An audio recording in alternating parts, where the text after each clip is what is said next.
Hi! Hello! నమస్తే. అందరూ ఎలా ఉన్నారు? నేను మీ Siri. Welcome to our channel. ఈరోజు మనం చెప్పుకోబోయే కథ 'నువ్వే కావాలని' పార్ట్ 19. కథలకు వచ్చే ముందు మన వీడియోని లైక్ చేసి హైప్ చేయడం మిస్ చేయకండి ఫ్రెండ్స్. ఓకేనా? ఇక వచ్చేయండి. చాలా కోపమొచ్చేసింది నాకు. తనని వెనక్కి గట్టిగా తోశాను. నన్ను ముట్టుకోవద్దని అరిచాను గట్టిగా. ఒకవైపు నా కళ్ళల్లో నీళ్లు కారిపోతున్నాయి. ఐ మిస్డ్ యూ బంగారు. మళ్ళీ హత్తుకుని నా పెదవుల మీద ముద్దు పెట్టుకున్నాడు. నెట్టేశాను నీరవ్‌ని. ఇష్టం వచ్చినట్టు కొట్టడం మొదలుపెట్టాను. పెద్దగా ఏడ్చాను. ఉలిక్కిపడి లేచి కళ్ళు తెరిచాను. ఓహ్ గాడ్! ఇదంతా కలగన్నానని నాకు అర్థమైంది. ఒళ్ళంతా చిరుచెమటలు పట్టేశాయి. వెంటనే వాటర్ తీసుకొని గబగబా తాగేశాను. బాబోయ్! ఏంటి నాకు ఇలాంటి కల వచ్చింది? చాలా భయం వేసింది నాకు. నీరవ్ భయపెట్టడం వల్ల ఇలాంటి కలలు కన్నానా? లేక ఫ్యూచర్‌లో ఇలా జరుగుతుందా ఏంటి? అని పిచ్చి పిచ్చిగా నాకు భయం వేసింది. ఇలా ఎప్పటికీ జరగకూడదు అనుకుని కళ్ళని గట్టిగా మూసుకున్నాను నేను. ఎంతకి నిద్ర పట్టడం లేదు. టైం చూశాను. అర్ధరాత్రి 12 గంటలయింది. మళ్ళీ వెనక్కి వాలి కళ్ళు మూసుకున్నాను. నాకు చాలా కలలు వచ్చాయి. నిజమయ్యాయి. కొన్ని కొన్ని నిజమవ్వలేదు. ఈ కల కూడా జరగదు అని గట్టిగా అనుకుని పడుకున్నాను. కానీ నిద్ర పడితే కదా! అయినా సరే పైకి ధైర్యంగా ఉన్నాను కానీ లోపల మాత్రం చాలా భయంగా ఉంది నాకదు. అసలు భయం తగ్గలేదు. నా గుండె మీద చేయి పెట్టుకుంటే అది దడదడగా కొట్టుకుంటోంది. సరిగ్గా అప్పుడు నీరవ్ నుంచి కాల్ వచ్చింది. నా గుండె ఇంకా దడ ఎక్కువైపోయింది. నేనైతే అసలు కాల్ లిఫ్ట్ చేయలేదు అతనిది. ఫోన్ స్విచ్ ఆఫ్ చేసి దిండి కింద పెట్టేశాను. గట్టిగా కళ్ళు మూసుకొని దుప్పటిని ముసుగు వేసుకున్నాను. నిద్రపోవడానికి గంట పట్టింది. ఎలాగో అలా ఆలోచిస్తూ నిద్రపోయాను. తర్వాత రోజు ఉదయం లేవగానే ఫోను స్విచ్ ఆన్ చేశాను. చూసుకున్నాను. నీరవ్ నుంచి 10 మిస్డ్ కాల్స్ ఉన్నాయి. అర్జెంట్‌గా నా నంబర్ మార్చేస్తే బావుండనిపించింది. కానీ ఏమని చెప్పి మార్చాలో తెలియక ఇంట్లో అదే కంటిన్యూ చేద్దామనుకున్నాను. కాలేజీకి వెళ్ళే ముందు కూడా నీరవ్ నుంచి కాల్ వచ్చింది నాకు. వెంటనే నా బ్యాగ్ సోఫాలో పెట్టి నా రూమ్‌కి వెళ్ళిపోయాను. హలో! అని అన్నాను. లిఫ్ట్ చేశాను నేను. బంగారు నీకు పిచ్చా? కాల్ చేసి మాట్లాడవు. మళ్ళీ చేస్తే లిఫ్ట్ చేయవేంటి? అని అడిగాడు నీరవ్ కోపంగా. నేనా? నేనెప్పుడు కాల్ చేశాను? నేనేం చేయలేదు. నువ్వు అబద్ధం చెబుతున్నావు. అయినా అర్ధరాత్రి ఫోన్ చేశావేంటి? నాకసలెప్పుడు కాల్ చేయకు నువ్వు అని కంగారు దాచుకుంటూ కోపంగా చెప్పడానికి ప్రయత్నం చేస్తూ భయపడుతూనే చెప్పాను. బంగారు కోపమొస్తుందా? అని నవ్వాడు నీరవ్. చాలా కోపమొస్తుంది. నాకెప్పుడు కాల్ చేయొద్దు అని చెప్పాను కదా! అని నేను పెట్టేయబోతుంటే, అరే ప్లీజ్ పెట్టేయకు అని అన్నాడు బ్రతిమాలుతున్న ధోరణిలో. నువ్వెందుకు నన్నిలా టార్చర్ చేస్తున్నావు? నీ వల్ల జరిగింది సరిపోలేదా? ఇంకా ఏం చేయాలనుకుంటున్నావు నువ్వు నన్ను అందరి ముందు క్యారెక్టర్ లేని దానిలాగా నిలబెట్టేశావు నన్ను అని ఈసారి ఏడ్చేశాను. అతనికి నా బాధ తెలియాలి కదా! ఇంకెప్పుడు నా జోలికి రాకూడదు కదా! అని నా అభిప్రాయం. సారీరా! నేనిలా జరుగుతుందని అసలు అనుకోలేదు అని నీరవ్ నన్ను బ్రతిమాలుతూ అన్నాడు. చాలండి ఇక ఆపండి. ఇప్పటికే ఎంతో మంచి వ్యక్తి అనుకున్నా. అస్సలు కాదని అర్థమైంది. ప్లీజ్ సార్ నన్ను దయచేసి నాకు కాల్ చేయొద్దు. వదిలేయండి నన్ను. మీరు లేనప్పటి నుంచి ప్రశాంతంగా ఉన్నాను. మీరొచ్చి నా సంతోషాన్ని పాడు చేయకండి అని కాల్ కట్ చేశాను నేను. తర్వాత నీరవ్ ఇక కాల్ చేయలేదు నాకు. కళ్ళు తుడుచుకొని కాలేజీకి వెళ్ళిపోయాను అక్కడి నుంచి. ఇంకా లెక్చర్ రాలేదు. బెంచ్ మీద తలపెట్టుకుని పడుకున్నాను నేను.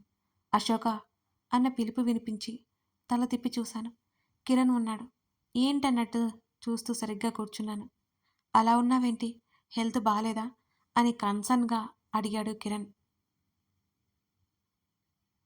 I'm okay. నిద్ర వస్తుందంతే అని మళ్ళీ పడుకున్నా. కిరణ్‌తో డీటెయిల్‌గా మాట్లాడే ఇంట్రెస్ట్ నాకు లేదు. కారణం ఈ మధ్య కిరణ్ కళ్ళలో నా మీద స్పెషల్ ఇంట్రెస్ట్ కనబడుతోంది. అందుకే అవాయిడ్ చేస్తున్నాను నేను. డిసైడ్ అయిపోయాను అవాయిడ్ చేయాలని. వెళ్ళిపోయాడు కిరణ్. అషు నా భుజం మీద చెయ్యి వేసింది సుహ. ఏంటే? అని అన్నాను కళ్ళు తెరిచి చూసి. ఏమైందే అలా ఉన్నావు? అని అడిగింది. క్లాస్ వినాలి అనిపించడం లేదు. క్యాంటీన్‌కి వెళ్దామా? అని అడిగాను. సరే పద అని నా వైపు అదోలా చూసింది. అందరం క్యాంటీన్‌కి వెళ్ళాం ఇద్దరం. ఇవాళ పెద్ద వింత జరిగింది అని అంది సుహ. ఎందుకు? అని అయోమయంగా అడిగాను. ఎందుకని మామూలుగా అంటావేంటి సుహ? నువ్వు క్లాస్ వద్దన్నావు కదా! క్యాంటీన్ ముద్దు అన్నావు కదా! అందుకు. అని అది అనగానే కోపంగా చూశాను. సరే సరే ఎందుకలా ఉన్నావో చెప్పు అని అడిగింది నవ్వుతూ. నీరవ్ కాల్ గురించి చెప్పగానే షాక్ అయిపోయింది సుహాని. అసలు కాలేజ్‌లో మ్యాటర్ తన వల్ల జరిగినట్టు మాట్లాడుతున్నాడు. చేసిందంతా అతనే కదా! అని అన్నాను కోపంగా. లేదు నీరవ్‌కసలు తెలీదు అని టక్కున చెప్పింది సుహాని. నీకెలా తెలుసు? అని నేను అయోమయంగా చూశాను తన వంక. నువ్వు ఏడుస్తుంటే ఆ కోపంలో నీరవ్ నెంబర్‌కి మెసేజ్ చేశాను నేను. మ్యాటర్ మొత్తం అని అంటున్న సుహా మాటలకి నేను అయోమయంగా చూశాను. నేను మెసేజ్ చేసి 3 నెలలైంది. కానీ ఇప్పుడు ఆ విషయం అడగడం ఏంటి? అని అడిగింది. ఏమో నాకు తెలీదు. ఇంకోసారి నాకు కాల్ చేయొద్దని గట్టిగా చెప్పాను అని అన్నాను నేను. ఏంటి నువ్వే? అని అడిగింది. నోరు ముయ్ సుహా. నిజానికి అతను హీరో ఏమో అనుకుని ఈ హీరోయిన్ని సేవ్ చేస్తాడని అలా మెసేజ్ చేస్తాను.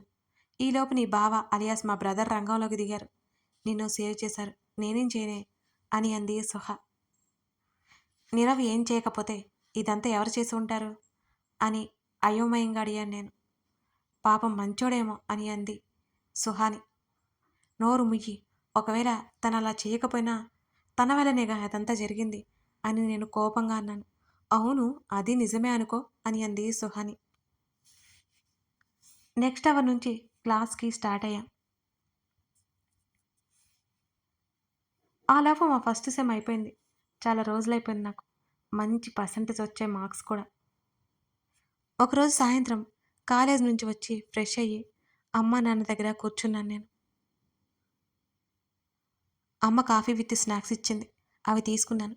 అమ్మ, నాన్నమ్మ ఎందుకో దిగులుగా ఉన్నట్టు మాట్లాడుకుంటున్నారనిపించింది నాకు. కాసేపటికి పని ఉందని అమ్మ వెళ్ళిపోయింది అక్కడి నుంచి. నానమ్మ ఏమైంది అని అడిగాను నేను. ఏం లేదులే తల్లి అని అంది అమ్మ. నానమ్మ ఏం లేదా ఏదో ఉంది చెప్పు నానమ్మ అని అడిగాను నేను. నా చేతిని పట్టుకుని బావ మీద ఆశలు వదులుకో తల్లి అని అంది నానమ్మ. ఏమైంది నానమ్మ? నా గొంతు భయంతో వణికింది. అదంతా వద్దు. బావ మీద ఆశలు వదులుకో. మీ ఇద్దరికీ కలిసే బ్రతికే యోగం లేదు అని బాధగా కళ్ళొత్తుకుంటూ చెప్పింది నానమ్మ. నా కళ్ళలో నీళ్లు ఆగలేదు తన మాటలకి. ఇవిగో నీ కళ్ళలో ఈ తడి ఇక మీదట రాకూడదు అనేది నా ప్రయాస. బావతో నీ పెళ్లి జరుగుతుందనే ఆలోచన తుడిచి నీ మనసులో నుంచి అని నా కళ్ళు తుడుస్తూ అంది నానమ్మ. ఎందుకు నానమ్మ అని నేను సన్నగా వెక్కిలిపెట్టి ఏడుస్తూనే అడిగాను. నా చేతిని పట్టుకుని గదిలోకి తీసుకెళ్ళింది నానమ్మ మెల్లిగా. చెప్పు నానమ్మ ఎందుకు వద్దు అంటున్నావు అని నానమ్మని హత్తుకుని ఏడ్చేశాను. నా బావ నేనెప్పటికీ కలవ్వా అనే మాట వింటుంటే ఏడుపు ఆగట్లేదు. బావ లేని నా జీవితం నేను అసలు ఊహించుకోలేను. అదంతా నీకు చెప్పేది కాదు తల్లి అని నానమ్మ బాధపడిపోతూ అన్నది. మావయ్య అత్త గాని లేకపోతే నాన్న కానీ ఎవరైనా వద్దు అన్నారా? మా పెళ్ళి అంటే ఎవరికి ఇష్టం లేదు నానమ్మ. చెప్పు నానమ్మ అసలు ఏం జరిగింది చెప్పు ప్లీజ్ అని నేను ఏడుస్తున్నాను. నానమ్మ అయితే నాతో ఏం చెప్పలేదు. నానమ్మ బావ లేకుండా నేను బ్రతకలేను నానమ్మ. అలా చెప్పొద్దు ప్లీజ్ అని అంటున్నా సరే. అషమ్మా ఈ నానమ్మ మాట కాదని అనుకో.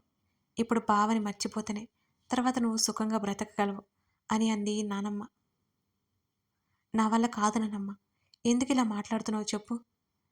బావని మర్చిపోవడం అంటే నేను చచ్చిపోవడమే అని గట్టిగా ఏడుస్తూ అన్నాను. మా అమ్మ నా చెంప మీద గట్టిగా కొట్టింది. ఎప్పుడు నన్ను ఒక్క మాట కూడా అన్ని అమ్మ కొట్టగానే ఆశ్చర్యంగా బాధగా అనిపించింది. అమ్మ వైపు చూశాను. ప్రేమ లేకపోతే చచ్చిపోతావా? చిన్నప్పటి నుంచి నిన్ను కళ్ళల్లో పెట్టుకుని పెంచినా చూసిన మాకేం విలువ లేదా అయితే? మమ్మల్ని వదిలేసి వెళ్ళిపోతాను అనుకుంటున్నావా? నీకు ఆలోచన ఎలా వచ్చిందే? అని అమ్మ కోపంగా అంటుంటే నేను ఏమీ మాట్లాడలేకపోయాను. అత్తయ్య మీరు వెళ్ళండి అని నానమ్మతో చెప్పింది అమ్మ చాలా సీరియస్గా. నానమ్మ మౌనంగా బయటికెళ్ళిపోయింది అక్కడి నుంచి. విక్రమ్ మీద ఆశలు ఉంటే వదులుకో అసు. కలలో కూడా మీ పెళ్లి జరగదు. ఈ విషయం బాగా గుర్తుపెట్టుకో. తర్వాత బాధపడే కంటే ఇప్పుడే బాధపడి విక్రమ్‌ని మర్చిపోవడమే మంచిది. నేను చెప్పేది అర్థం చేసుకో. ఎందుకు ఏంటి అని అడగొద్దు అని చెప్పేసి వెళ్ళిపోయింది అమ్మ. ఎందుకు అమ్మా నానమ్మ ఇలా మాట్లాడుతున్నారు? ఎందుకు? ఎందుకు బావకి నాకు పెళ్లి జరగదు అంటున్నారు? వాళ్ళ మాటలు తలుచుకోగానే నాకు ఏడుపు ముంచుకొచ్చింది. వెంటనే బావకి కాల్ చేశాను నేను. బావ కాల్ లిఫ్ట్ చేశాడు.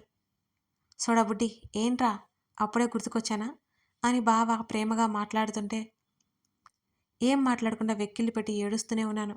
నా నోటి నుంచి మాట బయటికి రావట్లేదు. నా ఏడుపు బావకి వినిపించకుండా నోటికి చెయ్యడ్డు పెట్టుకున్నాను. ఏమైంది అంటున్న బావ గొంతులో కంగారుతో పాటు సీరియస్నెస్ కూడా ఉంది. బావా అని ఏడుస్తుంటే అషు అసలేమైంది ముందు విషయం చెప్పు అని సీరియస్గా అన్నాడు బావ. మనకి నాకు మాట ఇక రావట్లేదు. బావ వెంటనే వీడియో కాల్ ఆన్ చేశాడు. కాల్ యాక్సెప్ట్ చేశాను. ముందు నువ్వు మంచినీళ్ళు తాగవే అని చెప్పాడు బావ. అలాగే అన్నట్టు తల ఊపి నీళ్లు తాగి బాటిల్ పక్కన పెట్టేశాను. 2 నిమిషాలు అలా ప్రశాంతంగా కూర్చో అని చెప్పాడు. బావ నా వైపే చూస్తున్నాడు. నాకేమో ఏడుపైతే అసలు ఆగలేదు. ఇప్పుడు నిదానంగా చెప్పు ఏం జరిగింది అసలు అని అడిగాడు బావ. అంతకుముందు ఉన్నంత కంగారు కొంచెం స్థిమితించింది నాలో. అది బావా మనిద్దరికి పెళ్లి జరగదు అని నానమ్మ చెప్పింది అని అన్నాను ఏడుస్తూ. ముడుచుకుని ఉన్న బావ కనుబొమ్మలు ఇంకా తీవ్రతను సంతరించుకున్నట్టు ఇంకా ముడుచుకుపోయి కళ్ళు చిన్నవయ్యాయి. నేను భయంగా చూస్తున్నాను. అసలు ఆ టాపిక్ ఎందుకు వచ్చింది అని అన్నాడు బావ. జరిగింది మొత్తం బావతో చెప్పాను. అమ్మ కొట్టిన విషయం చెప్పలేదు నేను. నువ్వు అసలు కంగారు పడకే, ఏం కాదు. నాకు రావడానికి ఇంకో నెల రోజులు పడుతుంది. నీకు ఇప్పుడప్పుడే పెళ్లి చేసి పంపించరు. వాళ్ళ మనసులో ఏముందో తెలుసుకుందాం నిదానంగా. నువ్వు కూడా ప్రయత్నం చేయి సరేనా? మనకు చాలా టైం ఉంది కదా. నువ్వు కంగారు పడి ఏడ్చి ఆరోగ్యం అయితే పాడు చేసుకోకు. నేను వీలైనంత త్వరగా రావడానికి ప్రయత్నం చేస్తాను అని నాకు సర్ది చెప్పే ప్రయత్నం చేశాడు బావ. నీకేమైంది? నువ్వు బాగానే చెప్తా. నాకు ఇక్కడ ఎంత భయంగా ఉందో నీకేం తెలుసు? నానమ్మ నీ మీద ఆశలు వదిలేసుకో అంటోంది అంటూ మళ్ళీ ఏడుస్తూ చెప్పాను. అషు ప్లీజ్ రా, నువ్వు ఏడిస్తే నా మనసు కుదురుగా ఉండదు. ఎందుకు అన్నారో వివరంగా కనుక్కొని 2 రోజుల్లో నాకు చెప్పాలి సరేనా అని అన్నాడు బావ. నేనా? నాకసలు వీళ్ళు చెప్పట్లేదు బావ. నేను ఎలాగో కనుక్కోమంటావు నువ్వు? నాకు చెప్పకపోవడం వల్లే కదా నీకు ఫోన్ చేశాను ఇంత హడావుడిగా. ప్లీజ్ బావ నాకు చాలా భయంగా ఉంది. నువ్వు త్వరగా ఏదో ఒకటి చేయి బావా అని అన్నాను. అషు నువ్వు మొదట కంగారు పడ్డం మానేవే. నీ ప్రాబ్లమ్స్ అన్ని సమాధానాలు దొరుకుతాయి.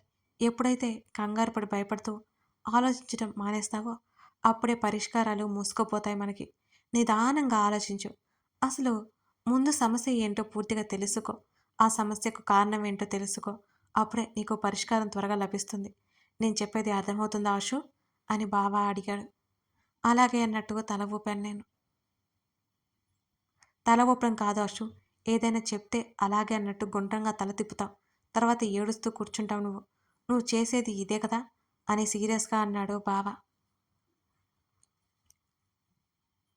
నేను ఏం మాట్లాడకుండా తలదించుకున్నాను. అబ్బా మళ్ళీ అలగడం ఒకటి. మీలాంటి మూగజీవాలతో ఇదే బాధ. ఏదైనా అంటే తిరిగి మాట్లాడడం చేత కాదు. సైలెంట్గా ఉండి అలగడం మాత్రం స్టార్ట్ చేస్తారు. గయ్యాలి గంపలా ఉండే అమ్మాయిల కంటే మీరే డేంజరస్ బాబు. వాళ్ళు ఏదైనా అంటే తిరిగి అని అక్కడితో ఆ గొడవ క్లియర్ చేసుకుంటారు. మీరు మాత్రం అలిగి అలిగి పక్కనుండి విసిగించేస్తారు, టార్చర్ చేస్తారు అని బావ నవ్వుతూనే చెప్పాడు. నేను కోపంగా చూశాను. అయితే వెళ్ళి గయ్యాలి గంపనే చేసుకోపో అన్నాను ముఖం తిప్పుకొని. హమ్మయ్య నువ్వు చెప్పావు కదా సోడాబుడ్డి, ఇక మీదట అలాగే చేస్తాను సరేనా అని బావ అన్నాడు. ఏంటి నిజంగానే అలా చేస్తావా అని కోపంగా అడిగాను బావని. బావ ఈ సిచ్యువేషన్ని తేలిక చేయడానికి అలా మాట్లాడుతున్నాడని నాకు అసలు ఏమాత్రం తెలియదు కదా. నువ్వే కదా బంగారం చెప్పావు అని అమాయకంగా ముఖం పెట్టాడు బావ. నువ్వలా చేశావనుకో నిన్ను కొట్టేస్తాను అని నేను కోపంగా చెప్పాను. నీ లిప్స్తో కొట్టవే అలా పడి ఉంటాను అని హృదయం మీద చేతిని పెట్టుకుని అని అన్నాడు ఇంకా అమాయకంగా ముఖం పెట్టి బావ. చిచి ఏం మాట్లాడుతున్నావు బావా? ఇలా మాట్లాడితే నేను ఫోన్ చేయను అసలు నీకో అని కష్టంగా సిగ్గు దాచుకుంటూ బెదిరించడం మొదలుపెట్టాను బావని. బావ నవ్వాడు నా మాటలకి. అరే ఇంత అమాయకమైన పిల్లాన్ని పట్టుకుని ఏం మాట్లాడుతున్నావే నువ్వు ఆ? అని అన్నాడు బావ. బావా నువ్వు అమాయకుడివా అని ఆశ్చర్యంగా నేను అంటుంటే, ఏ కాదా అని అడిగాడు. ఎవరైనా నిజమనుకుంటారు బావా వింటే. నీ ఫేస్ చూసి పాపం తమరి గురించి ఎవరికీ తెలియదు కదా అని అన్నాను. ఎవరికీ తెలీదు అంటున్నా కదా! వాళ్ళకి తెలియనివి నీకేం తెలుసే అని బావ అన్నాడు. నువ్వు అందరి దగ్గర ఒకలా ఉంటావు. నాతో పూర్తిగా ఆపోజిట్‌లో ఉంటావు బావ. ఆ విషయం నాకు మాత్రమే తెలుసు అని అన్నాను నేను.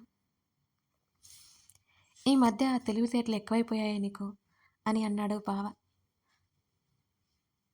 నిజంగానా బావా అని నేను తెగ హుషారుగా అంటుంటే, ఆ నన్ను అమాయకుని చేసి ఆడుకునేలా తయారయ్యావే నువ్వు అని డ్రామాటిక్గా అన్నాడు. బావా అన్నాను అలకగా. అషు నా మాట వింటావా అని అడిగాడు బావ. ఏంటి బావా అని అడిగాను నేను. నువ్వేం టెన్షన్ పెట్టుకోకు. నీ మొగుడిని నేనే. ఇది ఫిక్స్ అయిపో. ఇంకేమీ ఆలోచించకుండా ఫేస్ వాష్ చేసుకుని వెళ్ళి భోజనం చేయి. హాయిగా నిద్రపో. సరదాగా కాలేజీకి వెళ్ళు. నేను వచ్చేసరికి నువ్వు నవ్వుతూ కనిపించాలి. సరేనా అని అన్నాడు బావ. బావ నా కోసం అంతగా తాపత్రయపడుతూ ఉంటే నేను ఏడ్చి బావని బాధ పెట్టకూడదు అనుకున్నాను. అలాగే బావ అని అన్నాను. గుడ్ మరి ఉండనా అని అన్నాడు బావ. నేను అలాగే అన్నట్టు చిరునవ్వుతో తల ఊపాను. బావ కూడా నవ్వి కాల్ కట్ చేశాడు. గట్టిగా ఊపిరి పీల్చుకొని ముఖం కడుక్కుని హాల్లోకి వెళ్ళాను. అమ్మ అయితే గదిలో నుంచి రాలేదు. నానమ్మ కోసం చూశాను. నానమ్మ కూడా లేదు. అమ్మ కోసం గదిలోకి వెళ్ళాను. అమ్మ నానమ్మ ఒడిలో తలపెట్టుకుని బాధపడుతోంది. కథ కొనసాగుతుంది. కథ నచ్చితే లైక్ చేసి కామెంట్ చేయడం మర్చిపోకండి. అసలు ఎందుకు వాళ్ళు పెళ్లి వద్దన్నారో అశోక తెలుసుకోగలుగుతుందా? మరి ఇంట్లో వాళ్ళు వద్దంటే వీళ్ళిద్దరూ ఏం చేయబోతున్నారు? అశోకకి, విక్రమ్‌కి అసలు పెళ్ళవుతుందా? తెలుసుకోవాలంటే ఈ కథను పూర్తిగా చూడాల్సిందే. ఈ స్టోరీని లైక్ చేసి కామెంట్ చేయడం మాత్రం మర్చిపోకండి ఫ్రెండ్స్. Thank you.